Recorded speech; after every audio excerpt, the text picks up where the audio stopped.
Let this run out for a second. Welcome.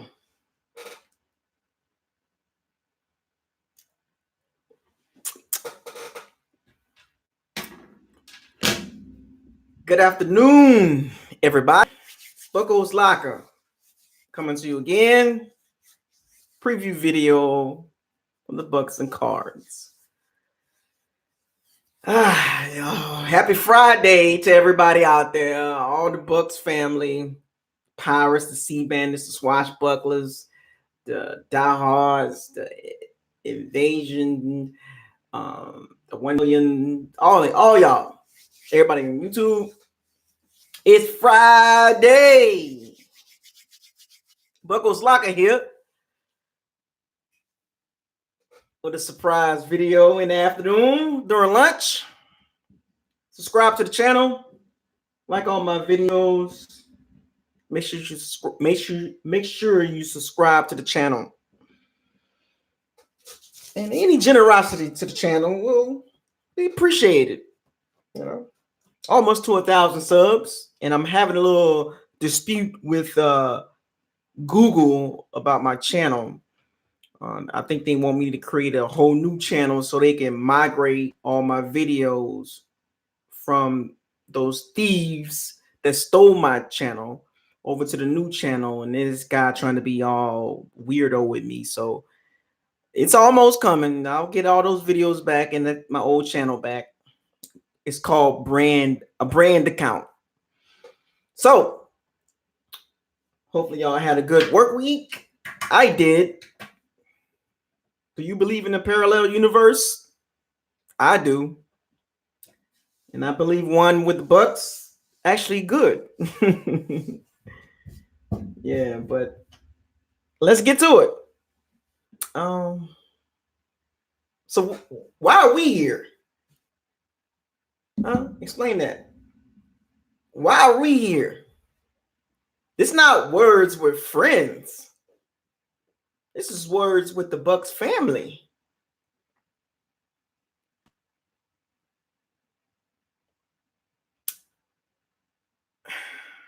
Finally, the Bucks get to come home. What do you know? 7 weeks, no home games. 7 weeks straight. The NFL did us no justice at all. Oh, they did us dirty with this schedule. Now, yes, the schedule is planned, I guess, years in advance. I don't know. But that was not a good look for the NFL to do the Bucks like that. 7 straight weeks, and we had one home game. Well, the London game counted as a home game. Really, NFL, 7 straight weeks. We haven't won a game since the Rams. God. It's been a long time since we got a victory, man. A little bit embarrassing, too, because everybody winning outside of the Bengals, even the Dolphins, the Jets, the Browns, the Redskins, the Falcons, the Falcons.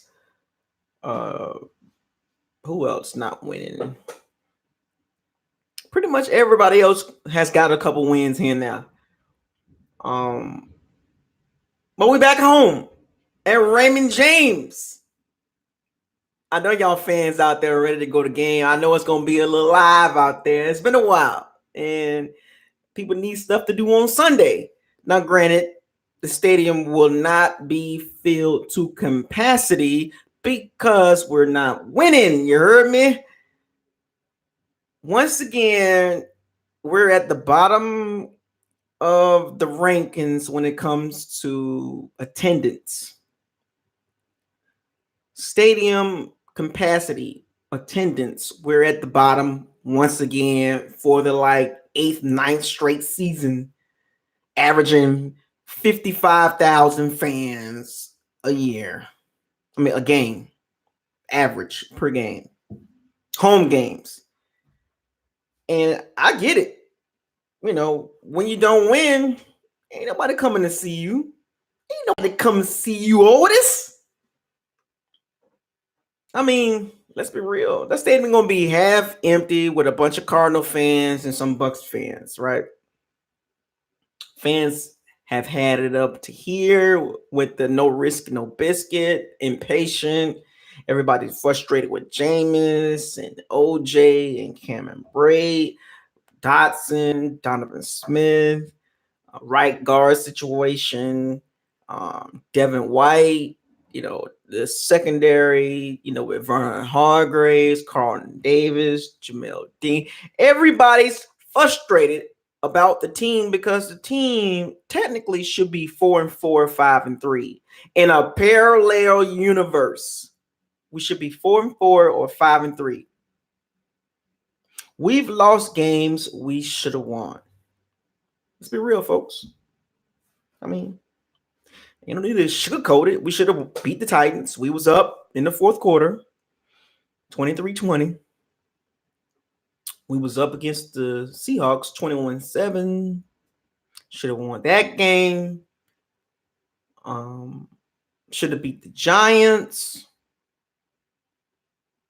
That's 3 games we should have won. And you take those 3 games we should have won, that's 5-3. And the perspective of the team is different. But instead, we're 2-6. And everybody's mad at the team, and specifically starting off with Jameis, then everybody else, right? So we got the Cardinals coming in, Ray J.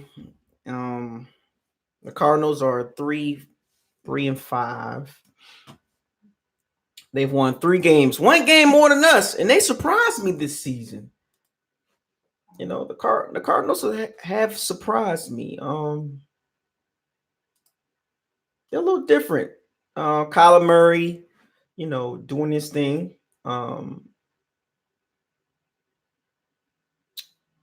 He has rookie mistakes, but I'll talk about that in the breakdown in a second. I'm trying to get myself together so I can discuss the breakdown. So, got some good news. Everybody knows Ronald Jones is the starting running back. And I saw it. I saw the news early this week. I didn't want to say nothing about it. I wanted to kind of let marinate, and I wanted to wait till I make a video. But Ronald Jones, he's finally the starting running back after 8 weeks. All the fans, all the media have been screaming for this guy to be a starting running back.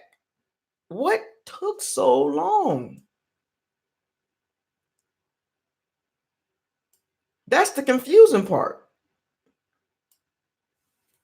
Why did it take so long for Ronald Jones to be a starting running back? I mean, come on, Bruce.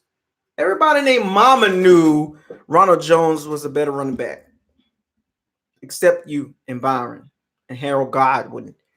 You had a belief in the offseason that Peyton Barber was the guy, and he's gonna surprise everybody, and he's gonna do this and he's gonna do that. Analytics, which is very interesting. The Bucks are not an analytics team. Bruce is not a big fan of analytics, but analytics is taking over a lot of things, not just with sports, but business, technology, social media.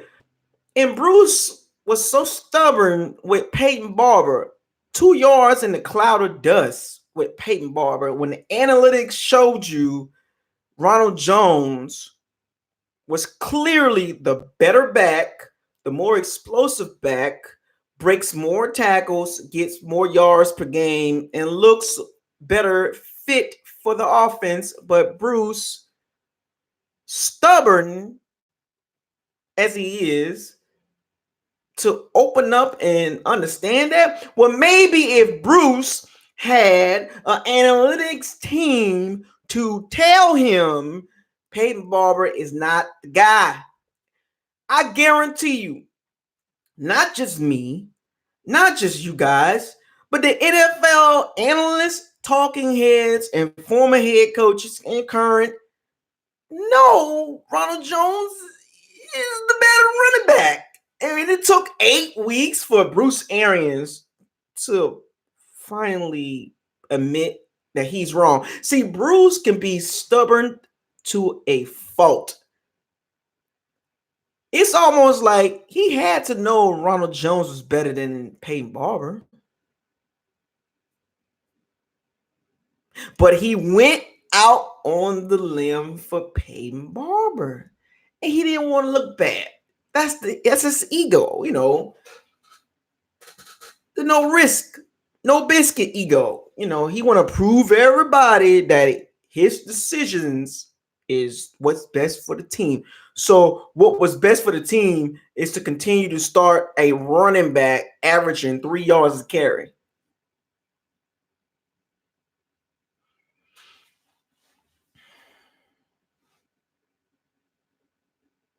Every week I watched us talk about this, and I talked about it.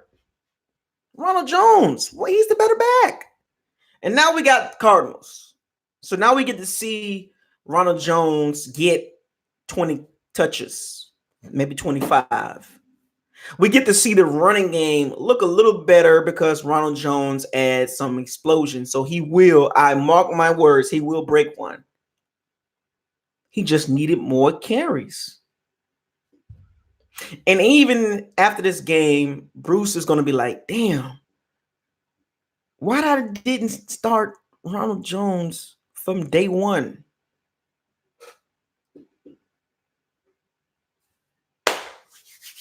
So, but let's get to the breakdown. I just want to talk about, Ronald Jones, and I'll get to him in a second, but I just wanted to put that out there. Finally, we get to watch Ronald Jones get a lot of carries and not look at Peyton Barber and his 2 yards and cloud of dust up the middle on first down. Byron Leftwich.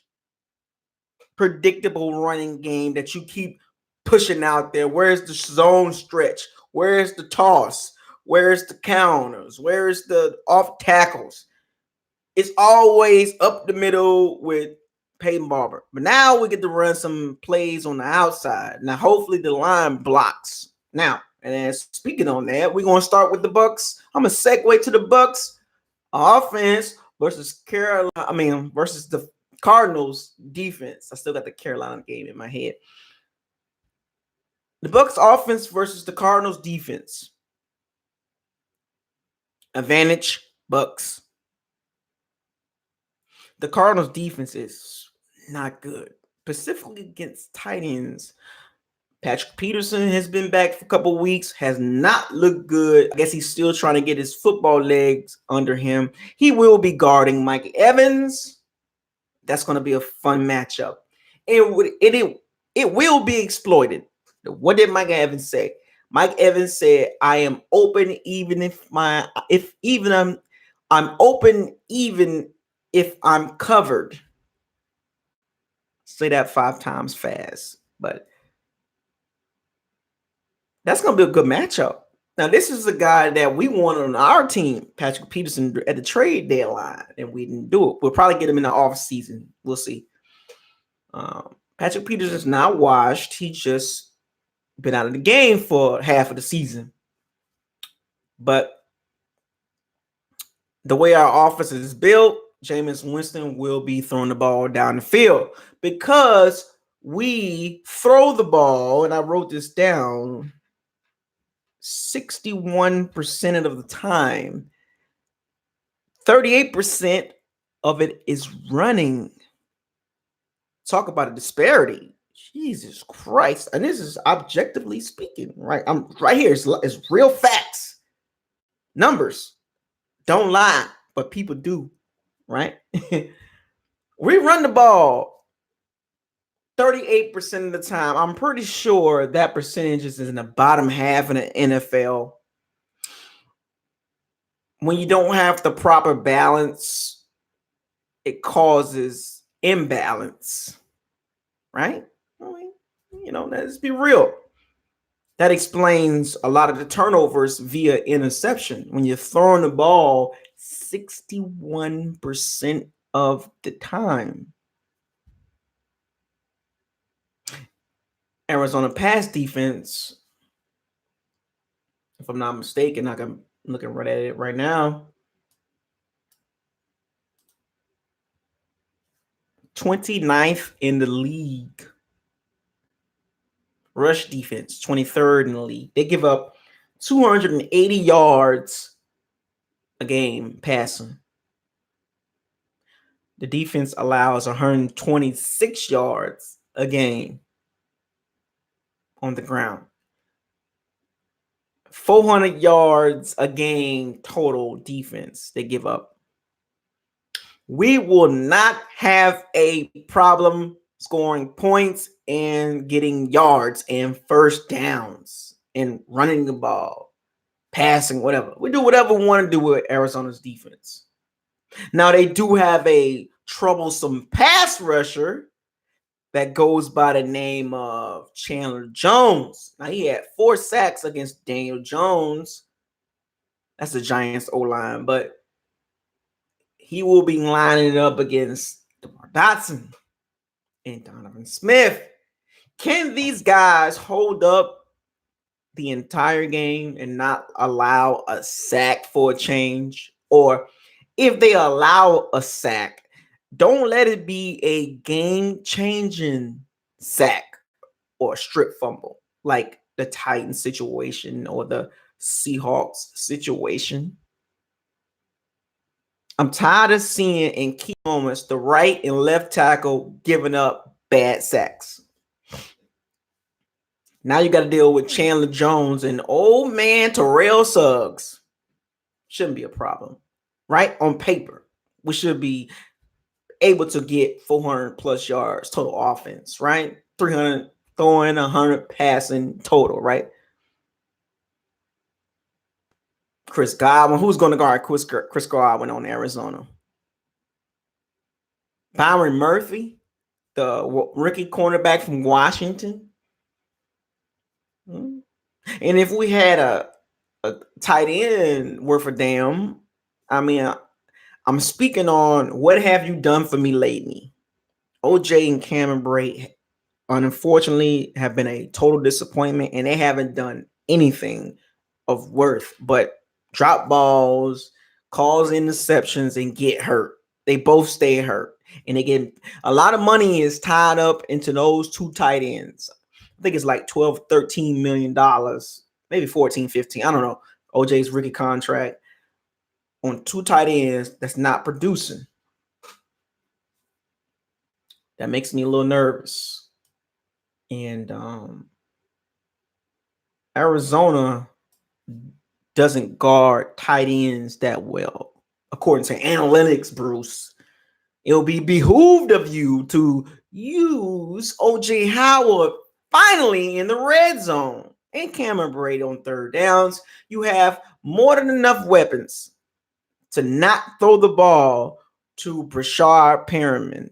And now, speaking of him, he's not getting cut because he caught a couple balls last week. Congratulations, Brashard, but your catches and yards and targets are still one of the worst in the league. All you do is run in motion, fake jet sweeps and reverses. You're getting paid $4 million to do that. I can do that. Put me in the gym, let me get in shape, and I can be in motion. But we need him for this game. Damn, I hate to say that.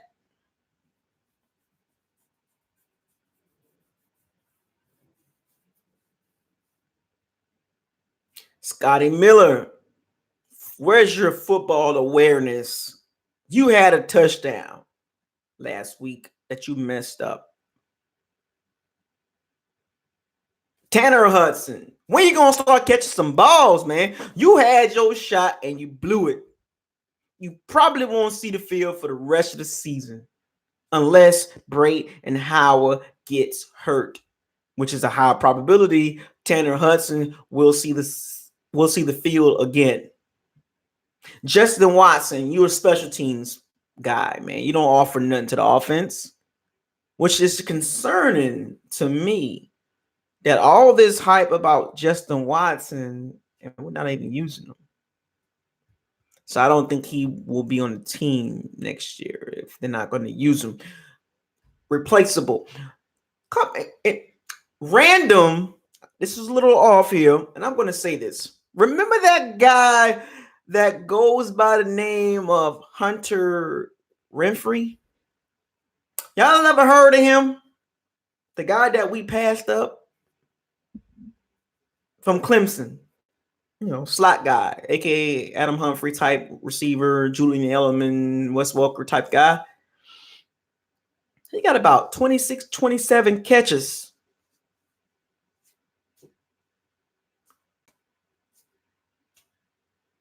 Damn. I think he was undrafted or 6th, 7th round. He's doing way better than Scotty Miller. Actually, he's a better football player than Scotty Miller. Scotty Miller faster, but Hunter Renfrey gonna be in the league for a long time. Good pick, John Gruden, Mike Mayock, because we can show use a third receiver. Damn. But it's about Mike Evans, Chris Godwin, and Jameis Winston this game. Move the ball. Arizona defense can't stop us. They're giving up 407 yards per game. Mm-hmm. Jameis Winston against Arizona's secondary. He's played a couple good games, the Titans and then the Seahawks, back-to-back games, games that we should have won, but secondary fucking up. But it wasn't Jameis, but the secondary twice, 2 weeks in a row. So keep up the good work, Jameis. You're not out the doghouse yet. You're still in the locker room. You're still in the locker. You're still in my locker. But the last 2 games, fairly good. Especially the Seahawks game went toe to toe with Russell Wilson, the MVP candidate. If the votes were in right now, Russell Wilson will be the MVP, and Jameis went toe to toe with him. Tick for tack. That shows you the capability, the ceiling of Jameis Winston. He can play with the big boys, but he can also play with the Mitchell Trubiskys, the Josh Allens, the Ryan Fitzpatricks, the Sam Darnolds of the world. Highs and lows with Jameis. He can play with the big boys. Top 7, easy. Look at the stats. Across the board, pretty much. Top 7, top 10, maybe top 12, and a lot of top stats. But then he can play with those trash quarterbacks. He can be lumped into that. Marcus Mariota and Case Keenum, Joe Flacco. Damn, you're better than that. I think he's better than at least 18 quarterbacks. At his potential, he's a top 10 quarterback. But if you had to look at it right now, I don't put Jameis between 20 and 32. I put him between 16 and 19. Just overall, just looking at it. Potential right now, 16 to 19 range, a middle of the road quarterback that has the potential to be, upper echelon. Just got to stop turnovers. Stop turnovers. You're top 5 quarterback. Easy. Arizona, it's a give me game, Jameis. You can't mess this game up. Knock on glass and wood. Don't mess the game up, Jameis. This is an easy game. I'm foreshadowing, waving the peace, foreshadowing, my pick for this game at the end of this video. This is a game that we should have won. That we should win. We should win. Yeah, but we should have won the Giants game. We should have won the Titans game. We should have won the Seattle Seahawks game, but we didn't. So keep up the good work, Jameis. You're not out the doghouse yet. Oh yeah, we'll get to that in a second. I see it. I'm watching the comments. I see it. But Ronald Jones, I expect them to have a good running game. More Ronald Jones, less Peyton Barber. And on third downs, can we please stop running Wale out there? Put Peyton Barber in there in third downs. What's the difference? At least I like Peyton Barber better than Wale. Offensive line only allowed 2 sacks last week, but they were bad sacks. Key down sacks, 2 sacks. One was the Bobby Wagner sack, and then of course we all know the one that everybody thought Jameis Winston fumbled the ball, which counts against his turnover totals, but it was Donovan Smith not being able to anchor his 330-pound butt. Got blown up by Michael Kendricks into the backfield. You're the linebacker, Debo, you Donovan.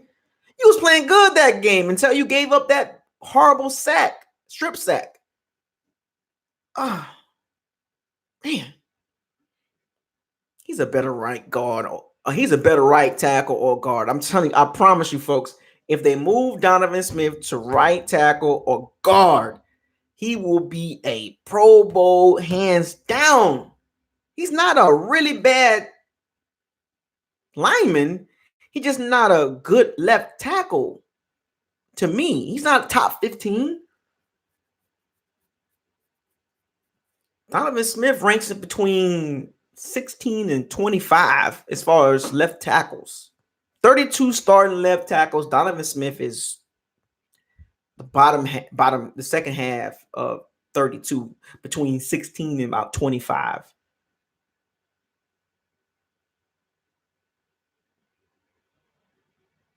But enough about that. I talked about the running backs. I talked about the receivers. I talked about the linemen. Byron Leftwich. This is the Arizona Cardinals defense. You were there last year.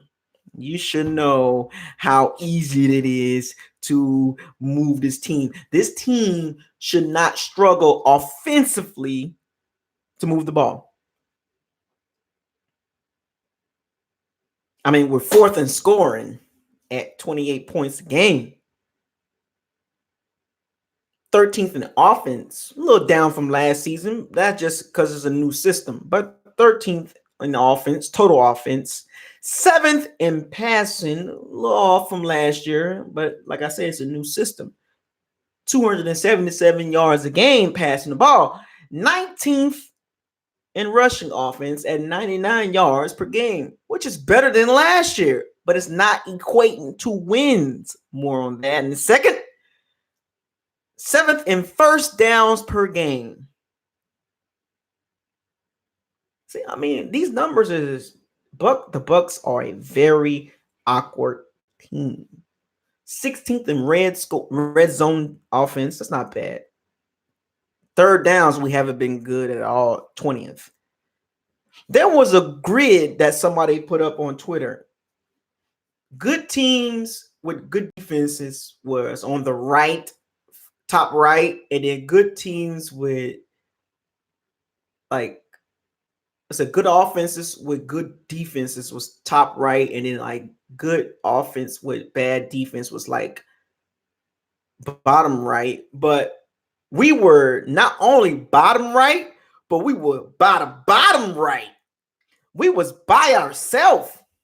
Good offense, top 5, top 7 offense, but we were all the way to the bottom right by ourselves. There was no teams by us. Go check it out at the BucosLocker Facebook group. I made the post. It came off Twitter. I screenshotted it, and I was like, damn, we are a weird team. Really good on the offensive side.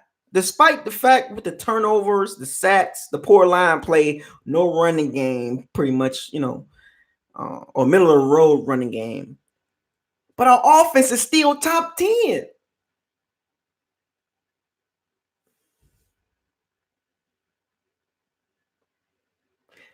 The Bucs are the weirdest team in the league.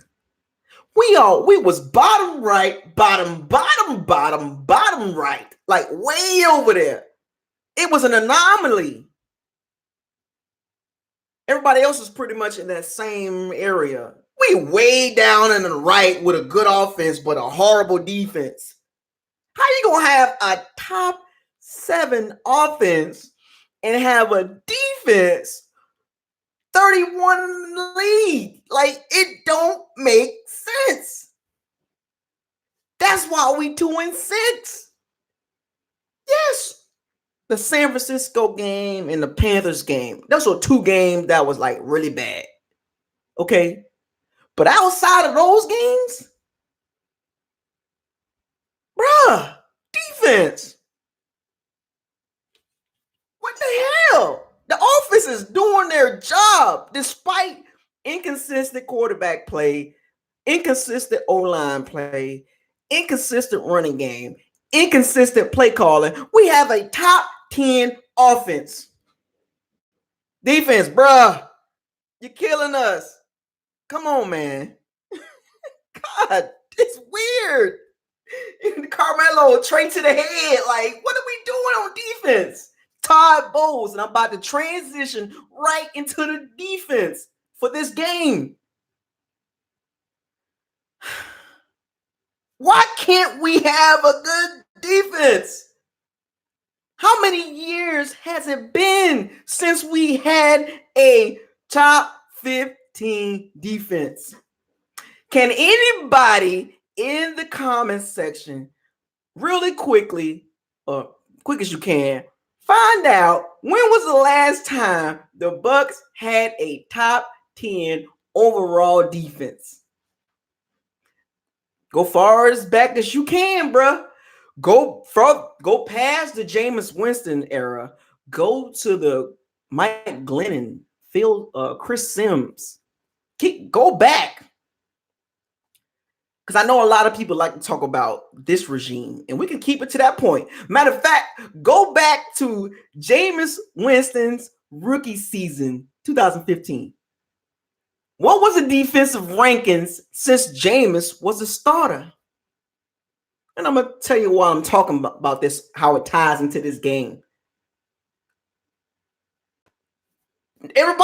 Everybody's saying early 2000s, and people don't understand. We're not, and I had to humble myself. When you do the research on this team, we're not close to being a playoff team, despite the optimism of me and other people. We got pieces here and there. But until we get a halfway defense, we're not going anywhere. I don't care who's at quarterback, running back, coaching. We got to get a defense because that chart really made. Holy crap. It's been like this every year. Even during the Dirk Cutter era, had a top offense, but the defense was always horrible. And we just keep brushing that on to the side and say, oh, we still should win these games. Do you know how many games we lost that were 7 points or less that we should have won these last 5 years since 2015, since Jameis Winston's rookie season? You know how many games we should have won that was 7 points or less that we lost because of the defense? And I ain't even got to go far back, but damn, that chart made me it made me mad. Think about this. We give up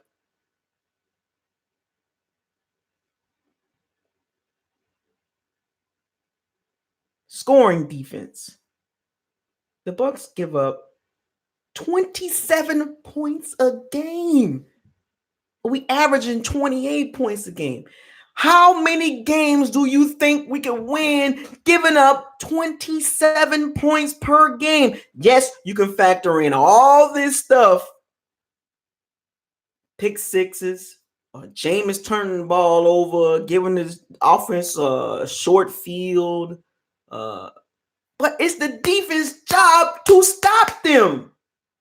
If you have the correct personnel and the scheme, the talent to match.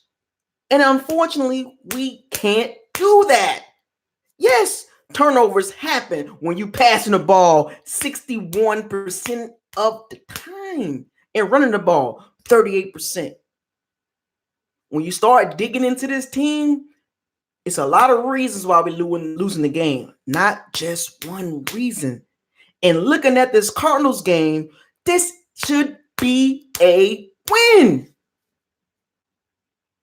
Defensively, if we have problems with Daniel Jones, Jared Goff, Kyle Allen, Ryan Tannehill, Russell Wilson, even Cam Newton had a lot of yards. What you think Kyler Murray gonna do?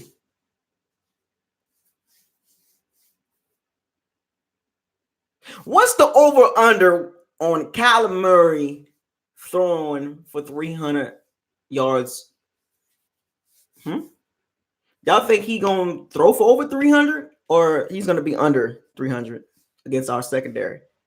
He's just like Russell Wilson, likes to move around, scramble a little bit, make plays with his feet.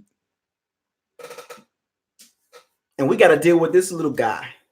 About my size, a little taller than me, but he's not a big guy. We got a cannon. Cliff Kingsbury, a coach that got a job in the NFL when he was mediocre at Texas Tech. We got to deal with this air raid offense. And the Bucks have a problem with misdirection.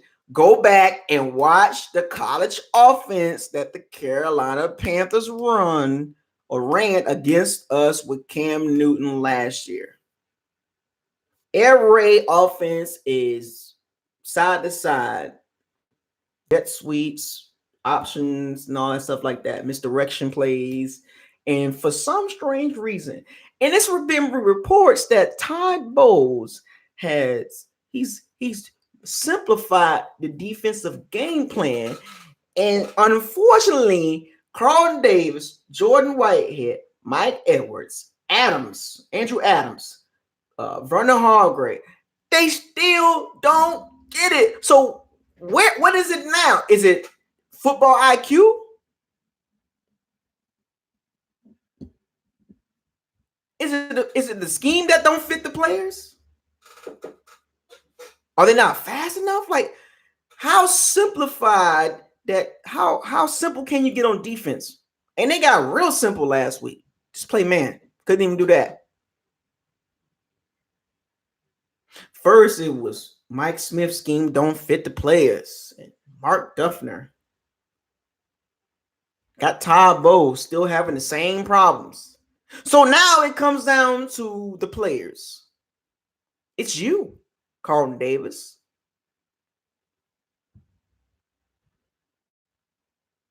8 penalties. I wrote this down. 8 penalties for 106 yards. You, Carlton Davis, Mr. Grabby, his claws. Can't keep your hands off of receivers. 8 penalties.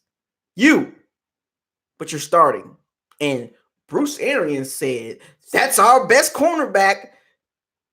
And now we got the Cardinals with Larry Fitzgerald, Christian Kirk, and Andy Isabella. Carlton Davis can't guard fast receivers. It's too slow. Andy Isabella and Christian Kirk, and the other receivers is Keyshawn Johnson. he's going to have some problems.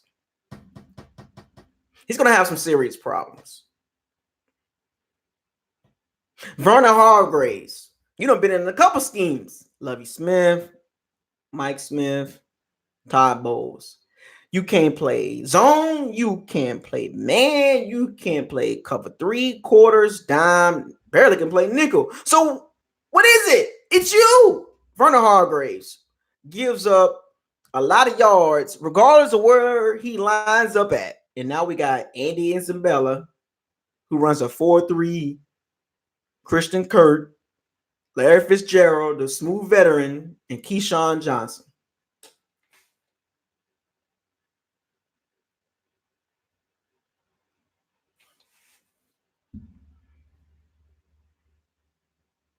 Now, granted, we all been upset with Todd Bowles and his defensive play calling has really really stretched the Bucs secondary, playing a lot of man last week, and that was a mistake. Everybody in the league knew that. But at some point, you gotta have some talent.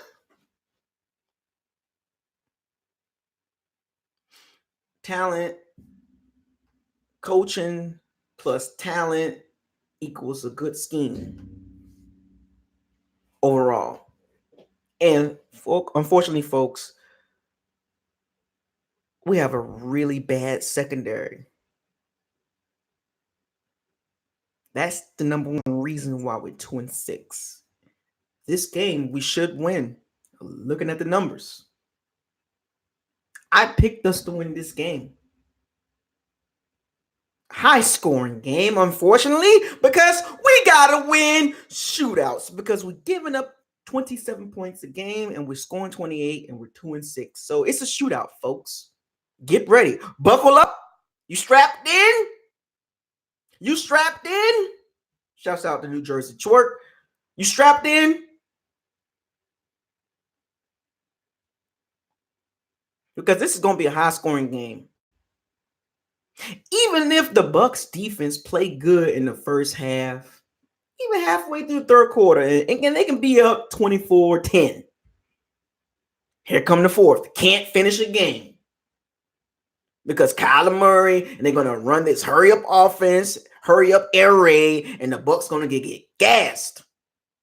You think the Arizona Cardinals didn't see how gassed Jamel Dean was? And the rest of the defense? Oh, they're going to turn up. They are going to go no huddle the whole game. And they got the endurance for it. Because trust me, they've been practicing like that all off season. And when you got to keep scoring 30 points a game, that's a problem.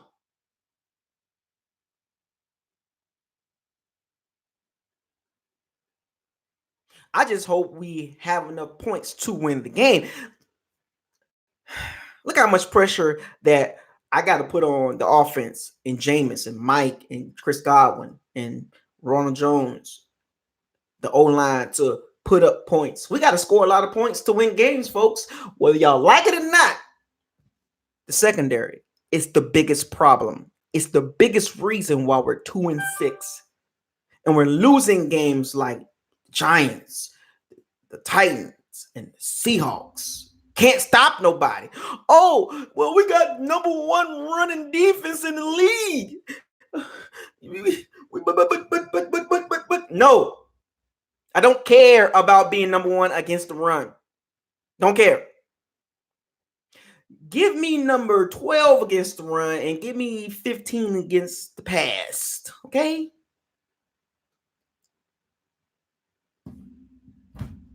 But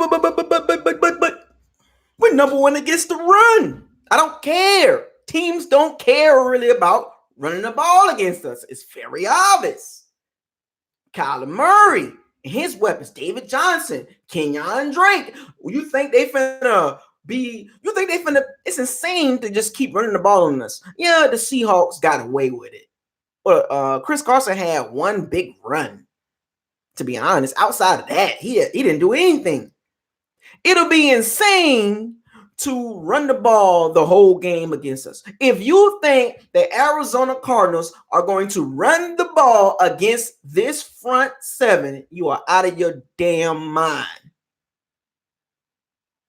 Just as much as spotlight that y'all put on Jameis, put on Todd Bowles in that secondary this game. Because there's a possibility that Jameis plays a good game according to the stats in the analytics. Even the football heads know that. He's going to have a good game. Fantasy was talking about it. Top 5 in fantasy this weekend, blah, blah, blah, blah, blah. So I'm not worried about that. Yes, hopefully he don't turn the ball over. Hopefully there's no tip balls from receivers. Great. But regardless, he's going to have a lot of yards and some touchdowns. My main concern moving forward, starting with this game, is that damn secondary. The biggest problem on the team.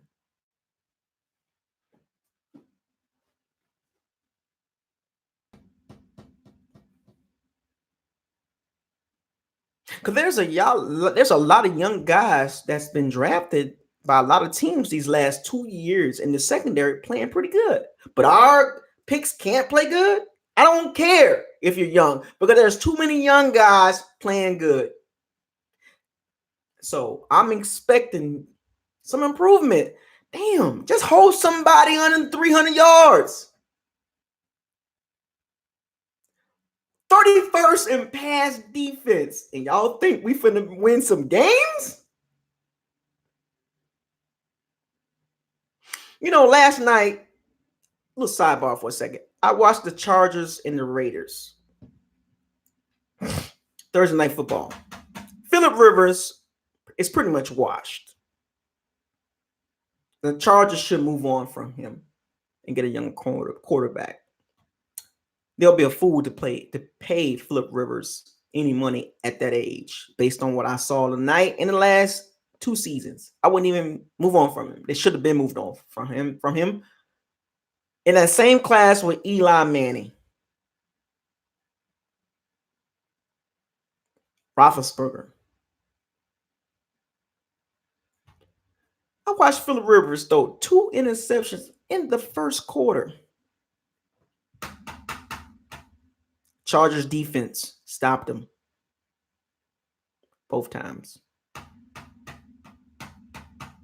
I'm not glorifying turnovers.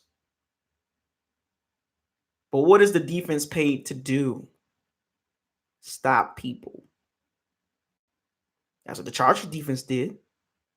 Bosa, Melvin Ingram, Jerry Tillery.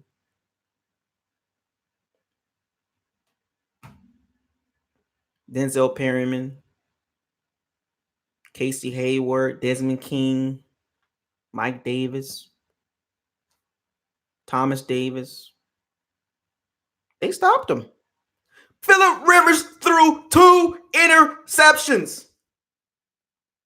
Chargers defense was not having it. The reason why they lost that game was the quarterback. The defense did their job. And I wouldn't even be mad at a lot of people or be concerned if the defense was doing their job and Jameis was just messing up. But the blame goes across the board. But sometimes as a defense, you got to man up. You can't let Kyler Murray throw for 325 yards, 3 touchdowns, 1 running. No. Step up. I'm giving y'all the truth. It hurts. I know. You don't want to blame the secondary. I don't want to blame the secondary, but that is the biggest reason why we're 2-6. 31st in passing, and now we got to deal with a rookie quarterback when we had problems with Daniel Jones, Kyle Allen, Ryan Tannehill. 3 quarterbacks that's not even looked at as, they really built like that. No, Kyle Allen numbers are trash. Ryan Tannehill is whatever. Daniel Jones is just like Jameis, turns the ball over. Fam. Now we got to deal with a rookie quarterback that can move. 31st in pass defense. People lie, but numbers don't. Y'all can blame the offense. Mike Evans not showing up. Like I had to humble myself. We halfway through the season. I see what type of team this is. Heavy offense, whack defense, specifically the secondary. Pass rush gets there from time to time, but it's inconsistent in key moments. The pass rush was tired. We don't have a solid rotation. Did you know there are teams with 8 guys that can rush the passer? Why are we one of the few teams that got 3 guys that can rush the passer? Vikings, 8 deep. Eagles, 8 deep. Chargers, 8 deep. Browns, 6, 7 deep. Rams, 6, 7 deep. Saints, 6, 7 deep. Patriots, 8 deep. We are lacking in a lot of areas. And granted, congratulations. The number 1 run defense in the NFL in a passing league. Keep blaming the offense. So when y'all gonna put that fire to the defense? And I'm gonna say offense. I'm not pointing out no particular play on offense. The offense is doing their job.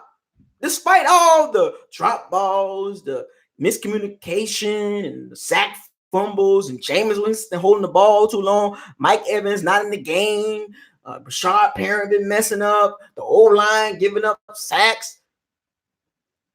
Despite all that,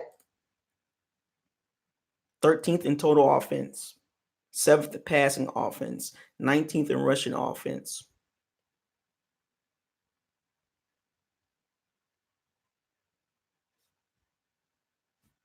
I mean, you would think 28 points a game is 5-3, 6-2, 7-1. I'm just giving y'all the breakdown and the truth. After 8 games, it's the defense. And here we are, 2-6. Arizona coming to town. This should be a victory. 3-6 looks a whole lot better than 2-7. This is going to tell me how the rest of this, how the second half of the season go. A winnable game against a team that we should beat at home. We haven't won a home game yet since last year. 2-7. Oh, we're talking about top 5 pick. Deep draft too. That left tackle from Georgia. Iowa looking good, real good. Chase Young looking real good. That cornerback from LSU and Ohio State looking real good. Or we can go 3-6 and get on a run and finish the season strong. 5 out of our last 8 are at home. And I'll be at one of those games. I'll be at the Saints game. So if anybody going to that game, holler at me through the Facebook group or email or comment section. 5 out of our last 8 games are at home. So we can't win all 5 home games. The schedule lightens up. The Texans, it's like pretty much the hardest team we got left, or the Saints and the Texans. We got 2 games against really hard teams, the Texans and the Saints. The rest of the teams we should be able to beat. So last 8 games, 2 hard teams, 6-2, right?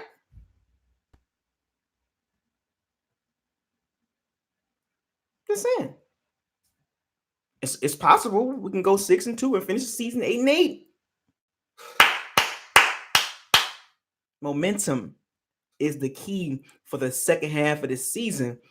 It starts with this game. So with that being said, my prediction in a high-scoring game, 37-34. Bucks win. I know 34 points is a lot of points, but we got to score more than 34 points to win this game. You would think we shouldn't have to do that. We shouldn't have to score so many damn points to win a game. But unfortunately, 37-34, the Bucks win to go to 3-6 because we can't go 2-7. And Bruce Arians playing his old team and Byron Leftwich. A lot of those guys was on that staff. So there's going to be some extra motivation. Devin White is going to start playing good, hopefully playing better like he did the last couple weeks. Like the Seattle Seahawks game, 12 tackles, 2 forced fumbles. Yeah, so the knee brace is off. So we're going to want to see a faster Devin White. He clocked at 21 miles an hour. That is really fast for a running back. So now he got that knee brace off. Let's see what the top 5 defense do. Secondary, Carlton Davis, you and your 8 penalties, cut it out, man. You're killing the team. Bad. And Bruce Arians said, you are our best cornerback. To me and a lot of people in the chat room, you're not. I'm going to give that to Sean Murphy-Bunting. Sean Murphy-Bunting is our best cornerback. Now, our best secondary player is Jordan Whitehead. But the best cornerback is Sean Murphy-Bunting. And I know Carlton Davis is out. I'm just saying, when he gets back. But Sean Murphy-Bunting and Jamel Dean, they drafted you to 2nd and 3rd round. Mike Edwards. You saw this transition coming. They drafted 3 guys in the 2nd and 3rd round, to replace. You know the reason why they drafted those 3 guys? It's obvious. Vernon Hargreaves, Murphy-Bunting, Carlton Davis, Jamel Dean.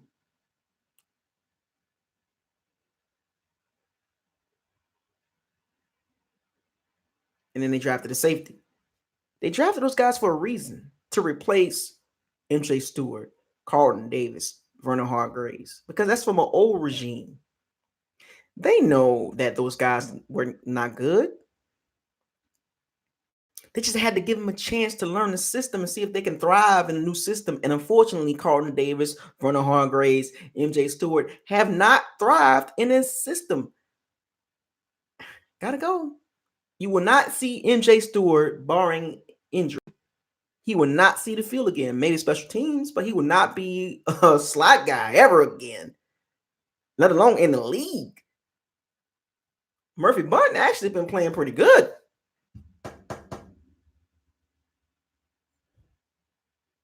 Just saying. But 37-34, that's my my prediction in a high-scoring game. It's going to be a very fun game. That will probably be the most fun game you watch Sunday, Bucks and Cardinals. It's going to be back and forth because both teams don't have defense, and both teams are fighting to not be in the top 10. But, yes, exactly. Andrew Cook, I've been catching what you've been saying. I'm going to point you out. Shouts out to Andrew Cook. No, they did not throw to Murphy-Bunting. Reason being, weak link, Jamel Dean.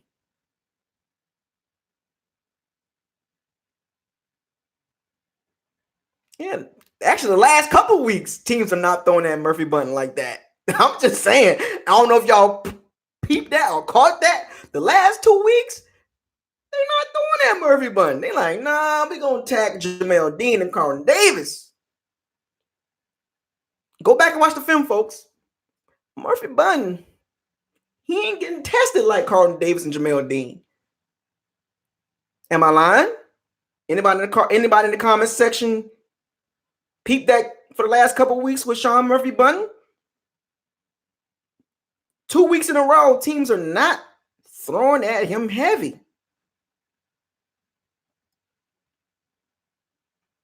Jamel Dean, Carlton Davis, Runner Hargraves. Sean Murphy-Bunting is going to be a good starter. I peeped that. The last 2 weeks, Tannehill and Russell Wilson was like, nah, we're going to do Jamel Dean and Carlton Davis. Jamel Dean and Vernon Hargraves. And then Tannehill throwing the ball all on. Like, I peeped that.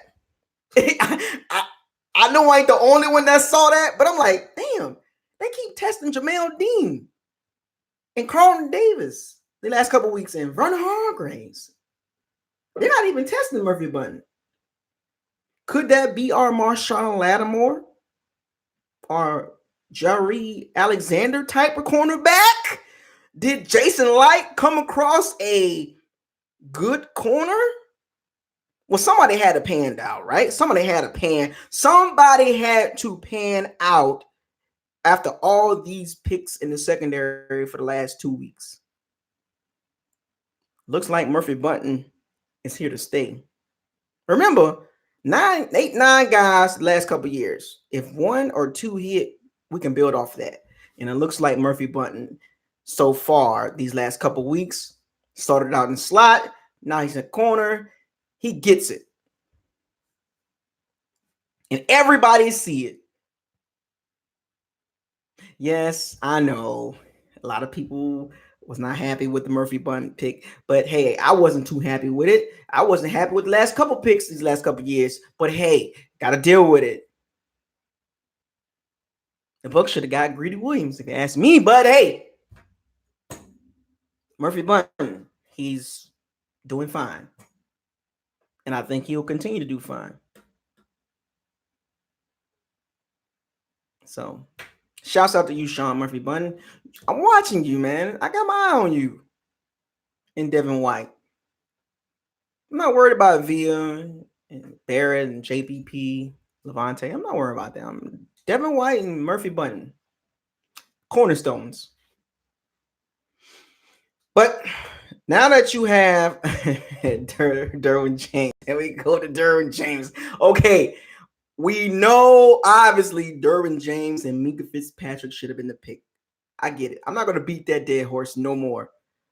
We should have had Derwin James, Minkah Fitzpatrick. They should be a buck, but they're not. It is what it is. Y'all already know how I feel about that. That's beating the dead horse. But 37-34. What you think the score gonna be before I get off this live stream? You know what? I didn't even talk about special teams. Matt Gay doing very well. Continue to do your thing. Brad Pinion is doing pretty good. Field goals has been not a problem this season. I know you hear it. I know we had a lot of issues with the field goal for the last few weeks.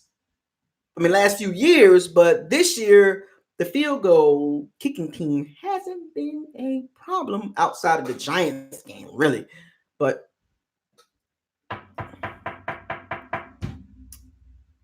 TJ Logan is looking better, kickoff return. So, special teams have been better this season. They are not the reason, besides one game in that missed field goal against Seattle. Not the reason why we lost the Seattle game, but the reason why we lost the Giants game, that was more of a coaching thing. And he missed the chip shot, but still, we already talked about that. But we have a chance to win this game. We should win this game. And I'll give you my prediction, 37-34. With that being said, in a high-score game, it's going to be fun, too. I'm going to live stream that, too. Live stream reaction. Stay tuned for that. With that being said, it's BucosLocker. Subscribe to the channel. Like all my videos. Share the content. You know what it is. I want y'all to fire those cannons. Seize the day. Raise the flag. And all that other stuff. And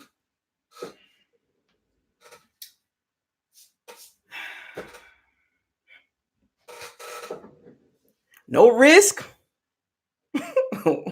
We ain't getting no biscuit. I'm out. Y'all have a great weekend. I'll see y'all Sunday afternoon. Peace out.